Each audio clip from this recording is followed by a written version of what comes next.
انا عارفة اني اول ما اقول ثانوية عامة تقولي انا مش لازم اكمل، مش عاوزة اكمل، يا ريتني ما دخلت ثانوية عامة، والثانوية العامة فيها ستريس وضغط عليك، فانا مش قادرة اكمل. فصدقني لازم تكمل عشان تحقق حلمك، وكمان عشان تكون شخص سعيد في حياتك. وان شاء الله النصايح اللي انا هعرضها لكم النهارده هتكون افضل نصايح تجمعت يعني من اشخاص ناجحين ومني شخصيا يعني. فتابعوا معايا الفيديو.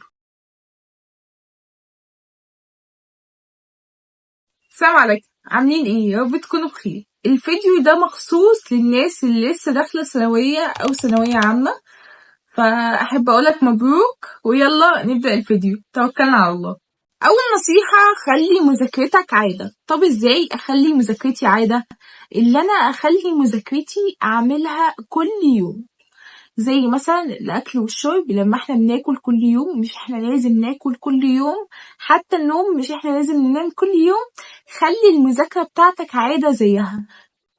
كل واشرب واعمل اللي انت عايزه وذاكر. وافضل كتاب بيخليك تكتسب عادات حسنة وتتخلص من العادات السيئة اسمه كتاب العادات الذرية من جيمس كلير. بجد من اروع الكتب حرفيا. غير لي منظور حياتي، يعني خلاني ابص للحياة او احسن عاداتي بشكل ايجابي، وخلاني اكتسب عادات ايجابية. في ناس يعني ايه جميلة جدا بتعمل حاجة مختلفة عن الجميع حرفيا، اللي هي بتقول هسيب المذاكرة بتاعتي طول الشهر او طول الكام شهر دول، وهاجي هذاكر قبل الامتحان بكام اسبوع او بكام يوم. هما كانوا بيعملوا النظام ده في السنة اللي فاتت او في السنين اللي فاتت، فالكلام ده ما ينفعش في النظام ده بالذات، لان النظام ده محتاج وقت وتركيز، ومحتاج ان انت تجمع حصيلة من معلومات اكتر واكتر. فانت عامل حسابك انك الوقت ده كله لازم تذاكر عشان يجيلك معلومات اكتر واكتر، وعشان تعرف تحل في الامتحان. فاحنا عايزين كتاب غير اللي انا قلته ده، كتاب كده يمشيلنا الحال، وكمان نقرأه في الأجازة. يعني في وقت الجمعة بالذات ممكن تقرأه، أو في وقت انت فاضي فيه ممكن تقرأ الكتب دي، وده بجد مفيد جدا. هو كتاب العادات ال7 الأكثر فعالية للمراهقين. الكتاب ده بجد بيخليك تقدر تكون عادة. التاني كان بيخليك تقدر تتخلص من العادات السيئة وتكتسب عادات حسنة. ده بيخليك تكون عادة أصلا، وبيخليك برضو بتكتسب عادات حسنة بس أزيد من العادات الذرية. فممكن تاخد الكتابين دول هيكملوا بعض، ويخليك حرفيا تكتسب عادات حسنة وتعمل روتين لنفسك، روتين لثالثة ثانوي كويس. حرفيا الكتابين دول لو قرأتهم هيخليك تعرف تكون عادات حسنة. حرفيا الكتاب اللي هو العادات ال7 الأكثر فعالية بالذات هيخليك تذاكر أكتر وتذاكر بجد، وكمان تطور نفسك، وكمان تكتسب عادات حسنة وتكون عادة أصلا. فتخيلوا، فده كبداية ليكم هيكون حلو قوي لتكوين عادات. فنصيحة لإخواتي الحلوين، لازم تقرأوا الكتاب ده عشان هيفيدكم جدا جدا جدا كبداية سنة وكبداية لتكوين العادات. فعلشان تاخد قدر من المعلومات اكتر لازم تقرأ الكتاب ده بجد حرفيا وتطبق عليه، مش القراءة بس، لازم تطبق الحاجات الموجودة فيه. وحرفيا اكتساب عادة المذاكرة بالذات هيوفر عليك حاجات كتيرة جدا جدا جدا، فلازم تقرأ الكتاب. تاني نصيحة، سيبك من حماسك وركز على أهدافك. الأهداف أهم من الحماس. الحماس هيقعد شوية وبعد كده يقل.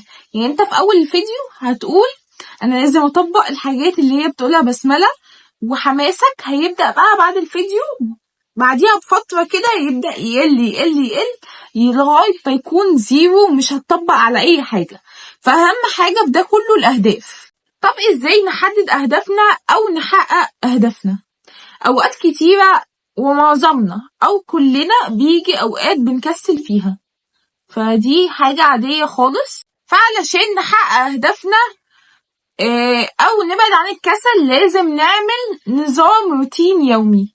اللي انت تجيب مثلا تو دو ليست او جدول تحط فيها المهام بتاعتك او الحاجات اللي انت هتعملها اليوم، وخاصة في المذاكرة تكتب مثلا هذاكر الساعة كذا كذا كذا على حسب الوقت اللي انت تحبه، بس أفضل وقت للمذاكرة هو الصبح بدري. اتبع استراتيجية الروتين اليومي انك تعمل روتين يومي مخصوص ليك. فتلخيص النصيحة التانية: سيبك من حماسك واتبع أهدافك. والنصيحة الأولى هتفيدك قوي في النصيحة دي. تالت نصيحة: لازم تاخد استراحة، اتعلم تاخد بريك. مش ينفع تذاكر مدة طويلة وما تاخدش استراحة، لازم تاخد استراحة في الوسط كده. وكمان اتبع نظام البومودورو، وهو انك تاخد 25 دقيقة مذاكرة و5 دقايق بريك، بجد افضل نظام. وكمان لازم تاخد اجازة يومية، تحدد يوم تاخد فيه استراحة كاملة او نص يوم تحدده يعني وتاخد فيه استراحة كاملة. فده أكيد حل انك تعرف تذاكر وكمان مش تفقد الشغف في النص. 4 جلسات مذاكرة وفي النص استراحات أبرك من 2 أو 4 ساعات مذاكرة متواصلة. فده أفيد نظام بجد حرفيا، اعتماد لازم تعتمده للمذاكرة. فزي ما قلت لك لازم تحدد يوم تفصل تماما عن المذاكرة وتخليه ليك انت بس، اللي هو حاجة انت بتحبها، تروح تزور قرايبك، تروح تلعب، تروح تخرج، تعمل اي حاجة انت بتحبها وتبعد عن المذاكرة في اليوم ده بالذات. مثلا تحدد مثلا يوم الجمعة، فلازم تلعب رياضة وتعمل حاجة تغير بيها مودك كليا. فأهم حاجة تلعب رياضة أو تروح جيم أو تعمل التمرينات اللي انت تتمشى الصبح. دي الحاجة دي هتخليك تغير مودك حرفيا. أنا عارفة وكلنا عارفين إن فترة الثانوية بتكون ليك أزمة أو اللي هو بيكون في ضغط أو ستريس، فأنت لازم تضيع الضغط اللي عليك أو الستريس اللي عليك إنك تلعب رياضة أو تتمشى أو تروح الجيم أو تلعب رياضيات أو رياضة مختلفة، زي مثلا كرة الطايرة أو السلة أو هوكي. تلعب أي حاجة مختلفة، تلعب مثلا كرة قدم عادي دي للشباب، أي حاجة مختلفة عشان تغير بيها مودك وترجع للأفضل، ترجع بحماس كده وشغف. في وقت بقى انت واخده للاستراحات أو البريك أو زي ما قلت لك نفس اليوم كامل للاستراحات، ده خده للتمرينات او ما بين المذاكرة في وقت كده تاخد استراحات فيه برضك، نفصله التمرينات والجيم والسبورت والالعاب المختلفة على حسب اللي انت بتحبه.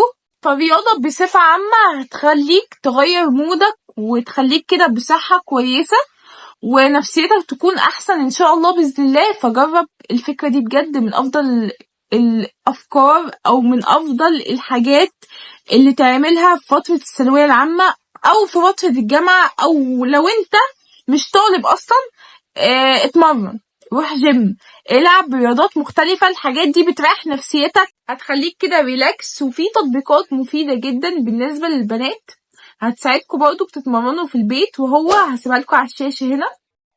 رابع نصيحة: لازم تكون شخص منظم ولازم يكون مكتبك منظم. لازم عشان يكون ليك شغف او حماس للمذاكرة او تحفيز كده للمذاكرة في البداية. فببساطة كده لازم تنظف من مكتبك قبل ما تذاكر. وزي ما قلت لك خامس نصيحة: تذاكر الصبح بدري، يعتبر بعد الفجر، لان دي من افضل النصايح او من افضل الوقت اللي انت تذاكر فيه. وكمان زي ما قلت لك برضو اعمل روتين يومي وتحدد بقى اللي انت تذاكر بعد الفجر على طول، بعد ما تصلي الفجر وتقرأ شوية قرآن كده وتعمل لك حاجة سخنة، نعناع او ينسون او شاي او اي حاجة انت بتحبها. بس مش هفضل النعناع واليانسون في الوقت ده لانهم بينيموا، فالوقت ده افضل وقت للمذاكرة وكمان بيكون فيه بركة كده، تحس ان هو فيه بركة وتقدر تذاكر وتعرف تذاكر. كمان الوقت ده بالذات بيكون ربنا فتح عليك وبيكرمك وكل حاجة، بجد حاجة كويسة جدا انك تذاكر في الوقت ده بالذات. سادس نصيحة: قبل ما تبدأ أي درس لازم تقرأه قراءة سريعة كده عشان تفهم التلخيص اللي جواه والحاجات المهمة. وأول ما تفهم الحاجات المهمة تعمل الستيكي نوتس وتلزقها كده على الدرس. حرفيا الفكرة دي جميلة، لو انت شرحت الدرس لحد هتفهمه أسرع وهتفهمه أكتر. وكمان ممكن مش تشرح لحد، ممكن ما يكونش فيه حد، اشرحه لنفسك او يعني علي صوتك وانت بتقرأ عشان تفهم اكتر وتفهم كل جزئية في الدرس. وكمان حاجة مهمة جدا جدا جدا، قبل ما تدخل على اي درس اقرأ الدرس اللي انت خدته، راجعه كده مراجعة سريعة، وكمان حل تدريبات عليه، وبالتوفيق ان شاء الله.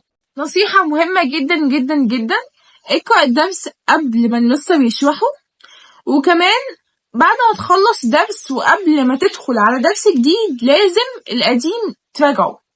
يعني لازم قبل ما تدخل على درس جديد القديم تراجعه قراءة سريعة كده. وتالت حاجة تحل تدريبات، أهم حاجة تحل تدريبات كتيرة عشان تثبت وتكون مترسخة في دماغنا.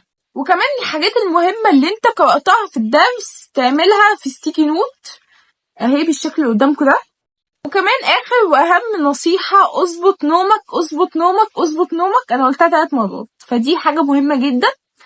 انك تعمل ايه؟ زي ما قلتلك تعمل روتين يومي، انك تصحى من الساعة 5 الفجر وتذاكر، تصلي الفجر وتقرأ قرآن وتذاكر، وبعد كده تنام الساعة 10 أو 11 بالليل. ده أفضل روتين يومي وأفضل حاجة تخليك تظبط بيها يومك. فخلاصة ده كله وخلاصة الفيديو، أول حاجة تخلي مذاكرتك عادة، والحاجة اللي بتساعدك على كده وهو كتاب العادات ال7 الأكثر فعالية والعادات الذرية، ده بيخليك تكتسب عادات. رقم 2، سيبك من التحفيز وركز على الأهداف. وتالت نصيحة، اتعلم تاخد بريك وتاخد استراحات ما بين جلسات المذاكرة، اتعلم تاخد بريك، والتقنية دي اسمها تقنية البومودورو. وكمان لازم تحدد يوم كامل تاخد اجازة فيه، تاخد اجازة تفضي نفسك عن المذاكرة تماما، ما تفكرش في المذاكرة، اخرج والعب وهيص واعمل كل حاجة، وزور قرايبك، اعمل كل حاجة انت بتحبها. رابع حاجة، عشان تبعد عن الضغط وتبعد عن الستريس، العب حاجة انت بتحبها، زي مثلا العبوا جيم، روحوا الجيم، اتمرنوا، العبوا رياضة، اتمشوا شوية نص ساعة، العبوا باسكت بول، العبوا تنس، العبوا اي حاجة بتحبوها يعني شغفكم فيها، العبوا كرة طايرة، العبوا حاجات تبعد عنكم الضغط وتبعد عنكم الاسترس. اظبط مكتبك وورقه كده عشان يجيلك شغف او حافز كده انك تذاكر. سادس حاجة، ذاكر بعد الفجر او اظبط روتين يومي ليك، ده هيساعدك جدا. كمان تقرأ الدرس قبل ما المستر يشرحه وبعد ما تدخل على درس جديد، وكمان تحل تدريبات كتيرة. وسابع نصيحة، انك تظبط نومك، وكمان تذاكر مع حد، مع شخص، تعمل زي فيديوهات كده، تفتح فيديوهات study with me تحطها قدامك وتذاكر، او تذاكر مع صحابك. لو يعني في حصلت مثلا لعب او حاجة ما تذاكرش معاهم، وتذاكر مع الفيديو ده اللي مفتوح لك اللي هو study with me. وكمان اشوفك على خير، والسلام عليكم ورحمة الله وبركاته.